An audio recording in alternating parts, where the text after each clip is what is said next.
پشتی دەست بکاربوونەوەی وەکو سکرتێرە گشتی نەتەوەی یەکگرتی ئانتۆنیۆ گۆتێرێز بۆ یەکەم جار سەردانا هەرێما کوردستانی کرد.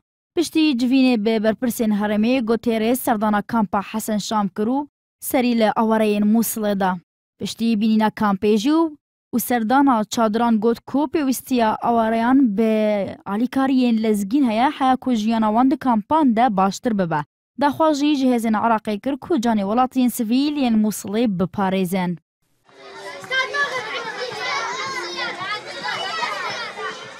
The oppression of ISIS in terrible conditions and that is now suffering the ئێمە وەکو نەتەوەی گرتووەکان لە توانەماندا نییە هەموو پێداویستیەکانی ئاوارەکان دابین بکەین بەڵام بەردەوام دەبین لە هاوکاریە مرۆیەکان بۆ عێراق.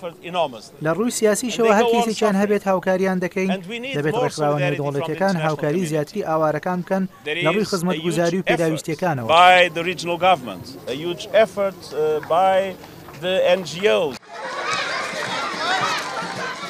وەزیرê کۆچ و کۆچبەرên Iraqê ku hevalbendiya sekreterê giştî netewên yekgirtî dikir bo kampa Hesen Şam ragihand ku ji koya 400,000 awareyên Mosul 100,000 vegeriyane ser mal û halên xwe. Got jî sekreterê giştî netewên yekgirtî jê re ragihandiye ku ji rûyê mirovî ve berdewam dibin di alîkarîkirina Iraqê de.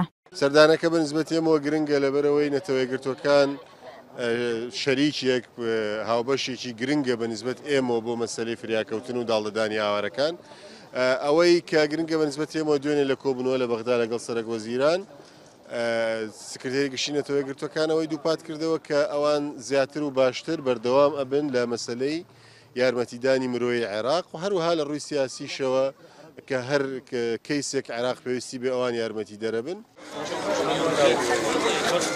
Sekreterê giştî netewên yekgirtî daxwaz ji civaka navdewletî jî kir piştivaniya wan hêzan bikin ku li Mosulê dijî tîrorê şer dikin û hêz jî garantiya parastina canê welatiyên sivîl bikin. Got jî ya girîng ew e piştî kontrolkirina Mosulê.